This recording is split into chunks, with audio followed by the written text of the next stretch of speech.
Tudo certo, Felipe?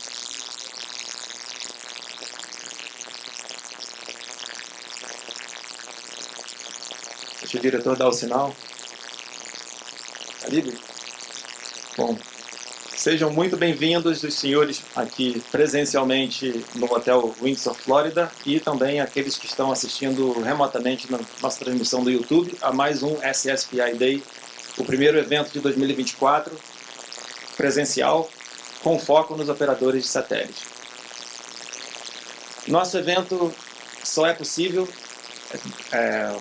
devido ao apoio fornecido por essas empresas, especialmente a Spasat, Embratel e a Gilat, e também a SpaceBridge, Telesat, ST Engineering, iDirect, Hughes, SES, ABS, Integrasys, Intelsat e Eutelsat Group. Como havia mencionado rapidamente, no ano que vem esperamos ver uma mudança nos patrocinadores com algumas fusões estratégicas que vêm ocorrendo, mas nossa indústria tem caminhado dessa maneira já há algum tempo, então nada nos surpreenderá. Também dependemos de algumas apoiadores especiais, como a Priority Conteúdos, que está aqui fornecendo toda a captação de áudio e vídeo e fazendo a transmissão, e a Streaming Works, uma empresa focada em consultoria para transmissões em qualquer condição. Os profissionais dessas empresas estão disponíveis caso os senhores tenham dúvidas ou consultas. Antes de passar para o próximo slide, eu queria mostrar como a nossa organização cresceu. Para os senhores que lembram, no ano passado, esse quadro de voluntários ele era muito menor, né? Nós fizemos uma convocação e muitas pessoas disponibilizaram seu tempo livre para nos ajudar. Entre eles, os mais novos integrantes são a Jéssica Pires, o Adriel Barbosa e o Thales Charlotta, que estão aqui no final da lista. Também incluo nessa lista Clério Aguiar, Juvenal Yamaguchi, Felipe Santana, todos super conhecidos de vocês, e os membros tradicionais que estão no final do mandato, né? Sou eu como presidente, o Edio como vice-presidente, Márcia Castro como... Perdão? Obrigado. Mas para isso o Conselho vai precisar mudar o estatuto e isso vai abrir muita discussão. Enfim, então, o que eu quero mostrar é que o que interessa nesse slide é que nós estamos dispostos a aceitar mais ajuda. Quem quiser se envolver e participar do SSPI, basta nos contactar e nós teremos trabalho para vocês. Recomendo participar das reuniões, porque quem não participa acaba sendo voluntariado para as tarefas. Nosso calendário em 2024, muito simples. 16 de maio, mais conhecido como hoje, é o primeiro evento, com foco nas operadoras de satélite. Em julho, ainda não temos data definida, mas faremos a nossa Assembleia Geral Ordinária, com eleições dos membros da diretoria e do Conselho. Muito importante, esse ano, todos aqueles que adquiriram o ingresso já se tornaram associados e também têm contemplados o ingresso gratuito para o segundo evento, que está aqui na tela, 7 de novembro. Então, na Assembleia, em julho, todos os participantes que adquiriram o ingresso terão poder de voto e também poderão participar nas decisões que vão ser tomadas durante a Assembleia. Então, muito importante lembrar disso. Como todas as empresas têm feito, nós não poderíamos fazer diferente. Temos aqui quero fazer aqui uma pausa para que todos possam, quem ainda não pôde contribuir, que o faça apontando o seu celular para esse QR Code na tela. Temos também aqui no Coffee Break algumas réplicas desse QR Code. E o que ele faz é direcionar a doação direto para a ONG do Betinho. A diretoria escolheu a ONG do Betinho como sendo a receptora dos nossos recursos. E é uma organização não governamental já muito conhecida, que já vem trabalhando muito forte e agora com foco no problema das enchentes no Rio Grande do Sul. Então, se você apontar o seu celular para esse QR Code, deve aparecer essa tela direto do pagamento, para que você tenha certeza que não está sendo enganado. Enfim, o evento hoje prevê, após aqui o término das minhas palavras, eu vou convocar o Mauro e o Samuel para falar um pouquinho sobre as feiras, especialmente a Satellite, que já foi em Washington no começo do ano. Em seguida, a gente vai ter uma atualização da EAF, pelo nosso vice-presidente José Edio, sobre a liberação do 5G, o status atual. Na sequência, Sérgio Maia, o diretor da Abrasat, vai falar sobre comunicação Direct to Device, a integração do satélite com o celular. E a gente vai ter uma pausa para o cafezinho e o networking. E, em seguida, duas palestras muito importantes, basicamente sobre sustentabilidade. A primeira, do Rafael Ávila, que é o CEO da Sustentabilidade Agora. E, na sequência, quase de mão dadas, a Érica Rosseto vai falar sobre os desafios para a segurança espacial na era das megaconstelações. Depois teremos o almoço e o evento-chefe do dia inteiro, que é o painel tecnológico, consumirá o resto da tarde com os palestrantes que estão aqui na tela, seguido do nosso sorteio, tradicional sorteio com brindes muito especiais. Não só os brindes dos palestrantes, dos patrocinadores, mas também brindes que a associação comprou para o público. E é isso, eu espero que todos tenham muita sorte no sorteio, que aproveitem bastante as informações que estão aqui passadas, que se sintam inclinados a contribuir para melhorar as coisas no Rio Grande do Sul e para trabalhar no SSPI também. Muito obrigado, pessoal. Eu gostaria de chamar aqui o Mauro e o Samuca para falar um pouquinho sobre as feiras. Obrigado.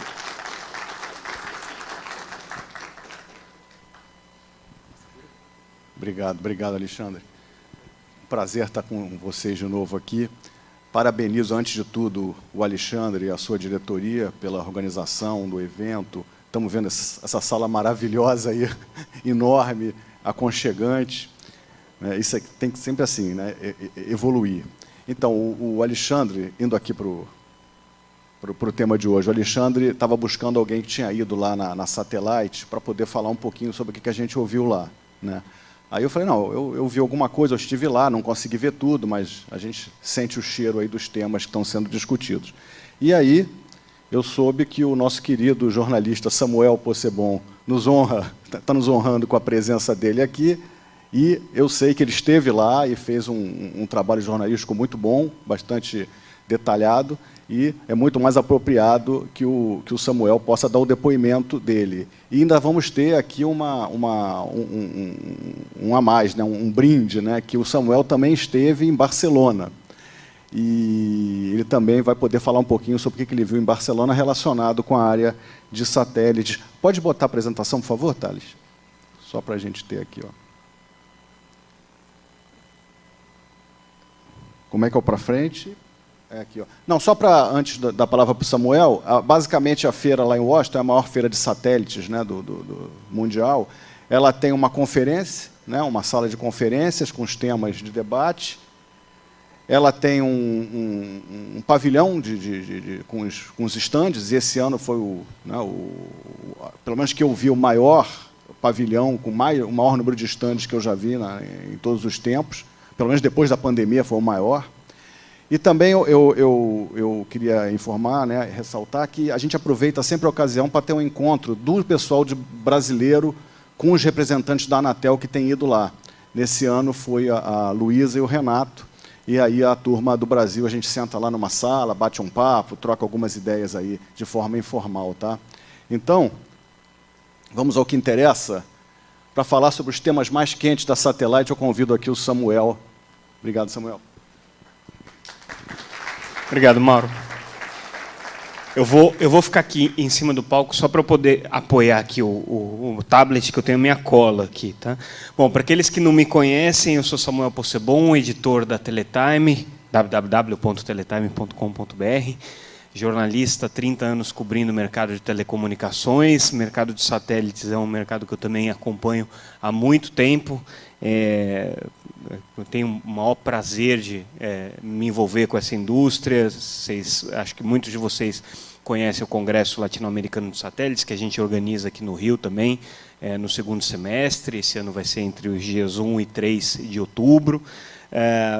Eu agora também virei youtuber, né? Então, recentemente, a gente começou a fazer um podcast diário com as principais notícias do mercado de telecomunicações, que a gente coloca nas plataformas de podcast, obviamente, mas também está no canal da Teletime no YouTube. Convido todo mundo, se ainda não teve a chance de assistir, de acompanhar, se inscrever lá no canal. Todos os dias a gente faz um resumo daquilo que está acontecendo no mercado de telecom e, óbvio, sempre que tem alguma informação relevante do mercado de satélites, a gente analisa, traz também para vocês. Então, convido todo mundo a se inscrever no nosso canal. Estamos com a meta aí audaciosa de chegar até 5.000 inscritos no final do ano.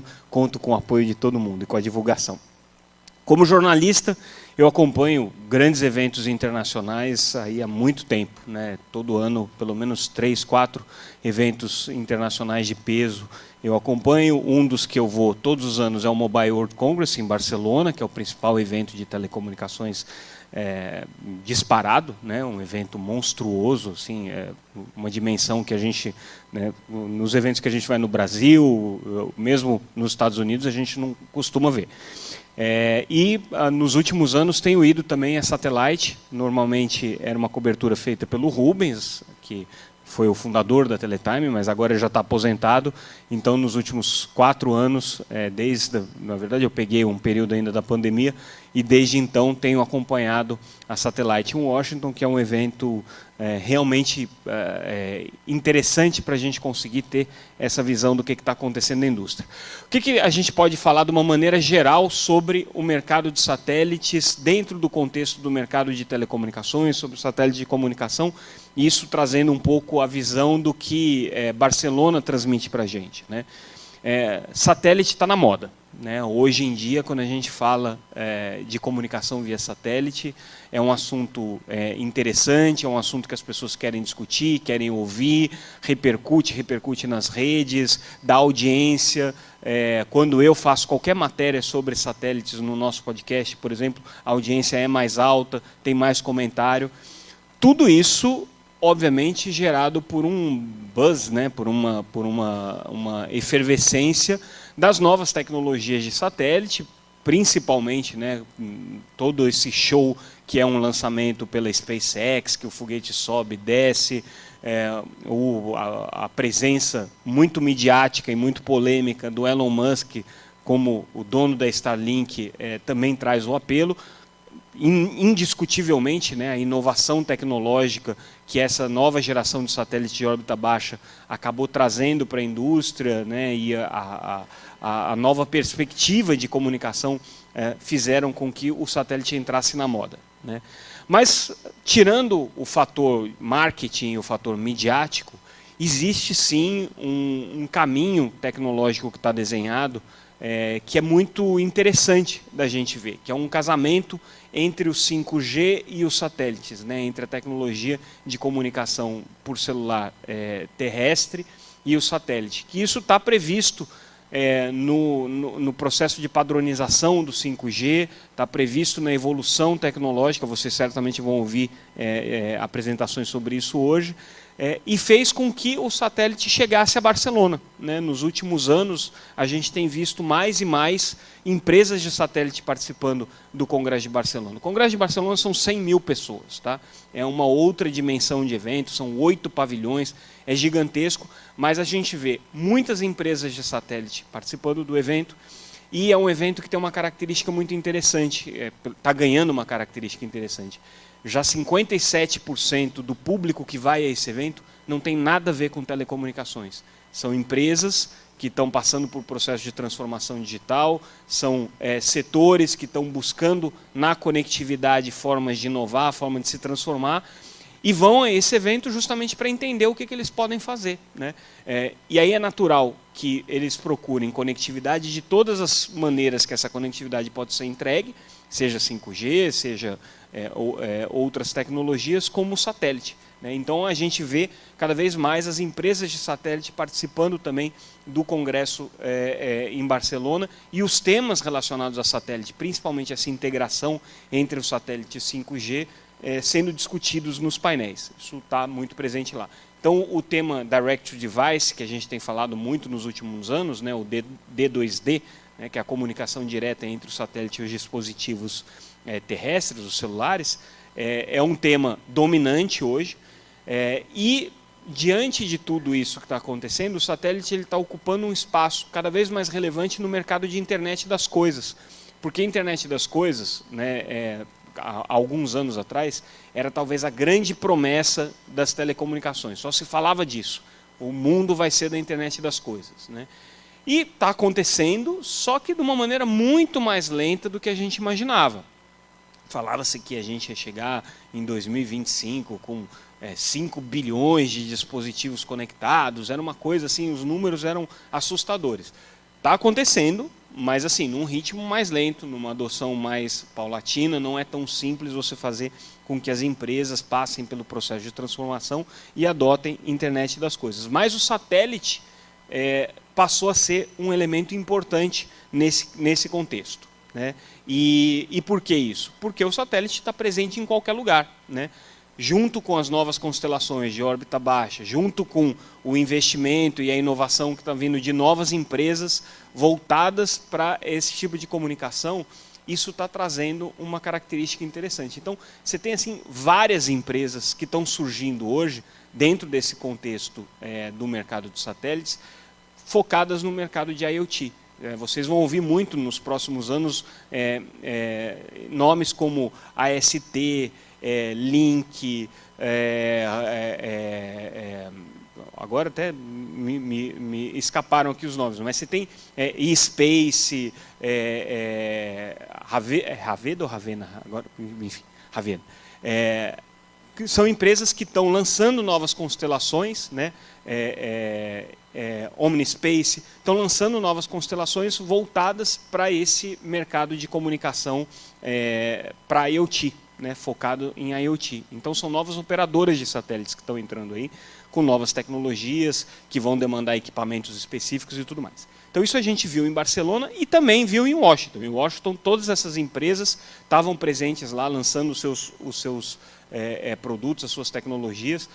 A gente lembra que nada acontece de um dia para a noite, né? Então assim, essa tecnologia de comunicação satélite com dispositivos já é antiga, existe desde, né, da época aí que a gente falava da Iridium, no começo do século, a gente já falava disso, só que a novidade é que agora isso está se comunicando direto com o celular, o mesmo celular que vocês usam para o 5G, que vocês usam no seu dia a dia, né? Então essa é a grande mudança tecnológica. Esse foi um tema, né? Então, comunicação direct to device é um tema que a gente está vendo cada vez mais relevante nos debates internacionais e certamente vai continuar nos próximos anos com muita força. Obviamente, Starlink e todo o processo de mudança dos modelos de negócio, dos modelos tecnológicos, da forma com que a indústria se organiza, se apresenta e se integra, né, tem sido um tema muito relevante, já foi em outros anos no Congresso em Washington, na Satellite, nos eventos que a gente organiza aqui no Brasil também é um tema que é recorrente e obviamente vai continuar sendo por muitos anos, porque o que a Starlink fez dentro desse processo foi trazer a tecnologia, a inovação, que tem um conceito muito forte por trás, né, de uma tecnologia totalmente verticalizada, integrada, né, com um desenvolvimento tecnológico muito próprio, com um preço extremamente agressivo, com uma proposta de levar uma conectividade comparável aí com a conectividade de fibra, né? Então isso mudou muita coisa. Só que a gente tem que lembrar que a indústria de satélites, de uma maneira geral, tem apresentado também alternativas a isso, com os seus desafios de capacidade de investimento, com os seus desafios de capacidade de inovação, mas já existem alternativas, e inclusive anteriores a Starlink, que talvez não sejam tão, não tenham tanto apelo de marketing, mas que são relevantes também dentro desse contexto. A OneWeb, por exemplo, foi uma empresa pioneira, com o mesmo conceito da Starlink, e que já está operando, já existe. Outras constelações vão ser lançadas em breve e vão fazer frente ao modelo que a Starlink está apresentando. Lightspeed, por exemplo, da Telesat, a Kuiper da Amazon, que daí é um novo player que está entrando no mercado, mas é interessante a gente ver esse movimento, então tudo isso está acontecendo. Um fato muito relevante que todo mundo tem que ter em mente, que isso fica muito evidente na Satellite, porque como é um evento muito fechado no mercado americano, assim, ele tem, claro que pessoas do mundo inteiro participam, mas ele é um evento claramente americano, né? Eles têm a participação intensiva de militares e do setor de defesa norte-americano, que é um grande comprador de capacidade de satélites, né? e de sistemas de satélite de uma maneira geral. E aí eles falam abertamente, tá? Eles assim, né, você vê as apresentações dos generais, daquelas muitas agências de segurança e de defesa dos Estados Unidos que se apresentam e falam publicamente isso no evento. Existe um projeto geopolítico por trás do desenvolvimento da Starlink, que não veio por acaso. O governo norte-americano está colocando um caminhão de dinheiro no desenvolvimento daquilo. É um projeto que faz parte de uma estratégia dos Estados Unidos de se posicionarem geopoliticamente contra a China. Eles falam também abertamente, estamos perdendo a corrida tecnológica para os chineses, estamos perdendo a corrida tecnológica para os russos. Claro que tem muito aí, né, de jogo de palavras para criar um medo e, ao mesmo tempo, fazer com que o Congresso americano despeje mais dinheiro na indústria de defesa. Isso faz parte dos americanos, né, da estratégia deles, sempre foi assim. Mas é evidente, e isso já é dito publicamente, que tudo que está acontecendo na indústria de satélites tem a ver também com essa transformação geopolítica que o mundo está vendo, com a criação dos polos aí entre China e Estados Unidos. Então, isso a gente viu lá. A gente viu o casamento do satélite com, isso é muito interessante da gente observar, com tecnologias terrestres, principalmente na área do agro. Então, uma das grandes estrelas do evento esse ano foi a participação da John Deere, que é o maior fabricante de equipamentos agrícolas, porque fez uma parceria com a Starlink para embarcar conectividade em todos os tratores, colheitadeiras e milhões de equipamentos aí que eles fabricam. Então, houve um destaque muito grande, muito relevante para isso. Do ponto de vista tecnológico, a gente começa a ver uma discussão mais séria sobre a conectividade a laser entre satélites. Então, isso está começando a acontecer entre os diferentes satélites numa mesma constelação, o que tem impacto para o segmento terrestre, para a lógica, né, de criação de gateways e tudo mais, mas é um ponto aí um pouco mais técnico, um pouco mais específico aí do debate. Mas, assim, basicamente o que a gente está vendo é o satélite na moda, com uma nova frente de desenvolvimento, que é essa frente da internet das coisas, do satélite casando com a internet das coisas, o desenvolvimento das constelações para responder a Starlink, e agora a gente vai ter, obviamente, né, nos próximos anos, um debate sobre o processo de consolidação da indústria, que já começou a acontecer com o anúncio da fusão entre Intelsat e SESC. Ainda tem um bom chão aí para percorrer, para ter as autorizações regulatórias todas necessárias, mas no ano que vem vai se consagrar, e até o final do ano que vem, né? E foi a primeira de muitas consolidações que certamente a gente vai ver, né? Então, isso também é uma resposta a essa nova dinâmica econômica do mercado.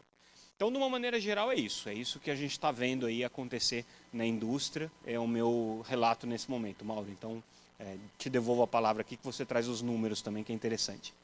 Obrigado, gente. Obrigado, Samuel. Eu jamais seria capaz de fazer esse depoimento, né? Vocês viram em detalhes tudo o que está acontecendo. Eu aprendi muita coisa que eu não vi lá. Agora vamos fazer a brincadeira. Eu não sabia que o Samuel vinha, né? Então eu tinha preparado alguns temas. Será que eu acertei? Starlink. Intersatellite Link. Direct to Device. E a IoT. Agora, vou falar um segredo, quase. Na verdade, eu dei uma espiada no artigo da Teletime que você escreveu quando voltou de lá. Para não esquecer, né? Então, mais uma vez, obrigado, Samuel. Eu vou só complementar aqui rapidamente, a gente já tem mais uns 10 minutinhos. Tem também, durante a Satellite, tem também um café da manhã que uma empresa de consultoria chamada NSR, ela virou uma tradição, né? Começou um negócio pequeno, que juntava lá meia dúzia de gatos pingados, e eles falavam um pouco do mercado, e foi crescendo, cada ano foi crescendo, virou um negócio enorme, quer dizer, já é maior do que essa sala aqui. É umas 2 salas dessa. E é 7 horas da manhã, antes do primeiro dia. E aí o pessoal da Northern Sky, que é especializado em satélite, eles discorrem aí sobre os principais temas, né, que estão aí na cabeça da turma. Então, eu fiz aqui um apanhado. O negócio é bastante detalhado, é muito técnico, mas eu fiz um apanhado aqui só para vocês sentirem o que foi discutido lá, tá? É o NSR Breakfast. Então, primeiro eles fazem uma pesquisa para saber o que o pessoal quer ouvir. Quais são os que eles chamam de burning questions, né? Os temas mais quentes. Então, olha só, comparando 2023 para 2024, o tema mais quente de 2024 que o pessoal queria ouvir era Starlink SpaceX, seguido de Léo Mel e Gel, né? No ano anterior, a Starlink estava em terceiro, tá vendo? O Gel estava aqui em cima. Quer dizer, essa questão de constelação, Starlink, o que vai acontecer com o mercado Gel é o tema, né, que está dominando aí a cabeça da turma, né? Direct Device continua ali, tá vendo? No meião, e a Amazon aparecendo ali, inteligência artificial, e por aí vai. Então, isso foi a pesquisa que eles fizeram antes do evento. E aí, o evento tem bastante informação, mas eu elenquei algumas das questões que eles endereçaram. A primeira delas é: qual é o mercado após a Starlink e a Kuiper? Quer dizer, o que sobra? Existe mercado para os demais depois da Starlink e a Kuiper estarem atuando já plenamente com as constelações lançadas? Então, ele começa mostrando a Starlink com 5.000 satélites, a Amazon com 3.000 e pouco, né? Tem a segunda fase dos dois, bota mais 7.500, mais 4.500, e ele pergunta, vai ter mercado depois disso? E aí ele faz a seguinte análise, que eu achei bastante interessante. Eles têm lá um simulador, né? Então, ele pegou aqui, por exemplo, nos Estados Unidos, a Starlink com 5.162 satélites e a Kuiper com 3.236. Com essa quantidade de satélite, ele diz que sobre os Estados Unidos vão ter apenas 426 da Starlink. Apenas, né? Mas, enfim, é menos de 10%. Mesma coisa para a Amazon. Então, na verdade, aqui, ó, por exemplo, que é um hub de tráfego aéreo, o que ele mostra aqui?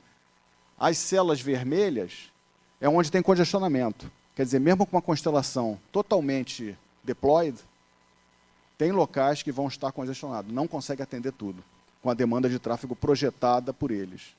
Então, isso aqui é uma informação bastante importante. Quer dizer, não é, mesmo com Starlink, Amazon, totalmente lançados, o mercado não vai estar plenamente atendido. Então, existe espaço sim. Tá? Isso é uma boa notícia para nós, né?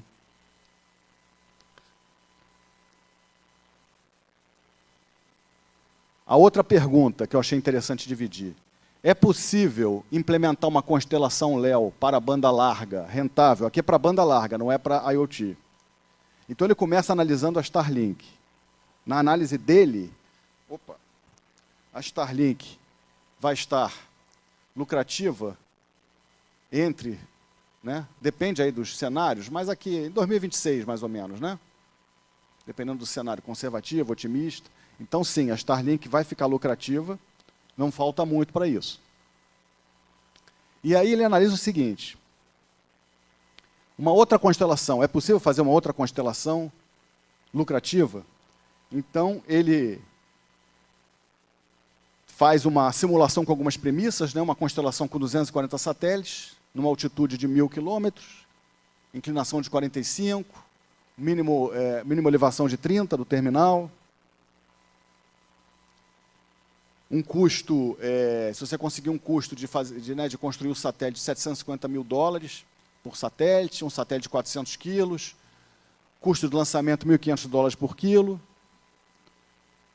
vida útil do satélite 5 anos, um throughput por satélite de 30 GB. ele conclui que se você conseguir construir uma constelação com essas premissas, o que é plenamente factível, sim, essa constelação será rentável. Desculpa. Então, essa é a conclusão dele. Existe espaço para constelações. E a gente está vendo, né, diversas iniciativas de constelações, né, não de milhares de satélites, mas de centenas de satélites, mais ou menos, né, claro que varia, né, essas premissas variam, mas é mais ou menos desse tamanho, né? Tem aí a própria Lightspeed, da Telesat, tem a Rivada, tem o WIRES-2, do governo, dos governos europeus, né? Até que o Samuel estava falando, né? A questão da iniciativa dos governos de terem sua própria constelação. Então, você tem diversas constelações, mais ou menos com esse porte, que sim, tem aí um espaço no mercado. Tá? Essa é a conclusão da NSR. É o break-even, né, com esse preço. Então, ele constrói o business case, né, o que ele pega essas premissas e faz um business case. Então, ele conclui que você, né, vai ter break-even conseguindo os $25 por megabit por mês. E com essas premissas você consegue esse preço, essa é a conclusão dele. Então, a coisa toda fecha. Tá? Por fim, um outro assunto que eles também mencionaram lá é o Direct to Device, né, o Samuel falou. Aqui eu não vou entrar no detalhe, mas as empresas aí que entraram, ele ressalta muito que a Starlink entrou, é um late entrant nesse mercado, entrou depois, mas já está indo com força total e vai ser uma das forças dominantes desse mercado Direct to Device. Aqui eu não vou me aprofundar, que nós vamos ter uma palestra hoje do diretor da Abrasat, o Sérgio Maia, que está aí, em algum lugar está lá ele. Ele tem estudado bastante o assunto e fez uma apresentação até no Comitê de Pequenos Prestadores da Anatel e vai dividir conosco aqui. Eu não vou... Isso aqui é só um spoiler, tá, Sérgio? E aqui também, para finalizar, essa conclusão da NSR, que é, mas o Direct to Device e o Backhaul, como é que funciona essa história, né? Eles competem, eles se complementam. Na verdade, é uma questão de custo, né? Obviamente, né? Isso aí acho que é meio intuitivo. Ele conclui que o backhaul de satélite, quando você tem muitos usuários, né, ele é muito mais eficiente. Né? Então, o Direct to Device, né, quer dizer, cada device falar diretamente com o satélite, só vai fazer sentido se for muito, muito barato para competir com o backhaul em lugares de muitos usuários. Quando tem poucos usuários, né, o Direct to Device, obviamente, fica mais competitivo, até com um preço um pouquinho mais elevado. Isso é uma coisa intuitiva, né? A gente consegue concluir isso, mas ele faz uma curva até de preço aqui, onde cada um, qual é o threshold, né? Onde um é melhor do que o outro. Então, na verdade, a conclusão é, sim, existe espaço para o Direct to Device, e é uma coisa que vai acontecer nos próximos anos. Eu acho que era isso aqui. Então, gente, Alexandre, quer passar aqui para o próximo? Obrigado. Muito obrigado, Mauro. Obrigado, Samuel.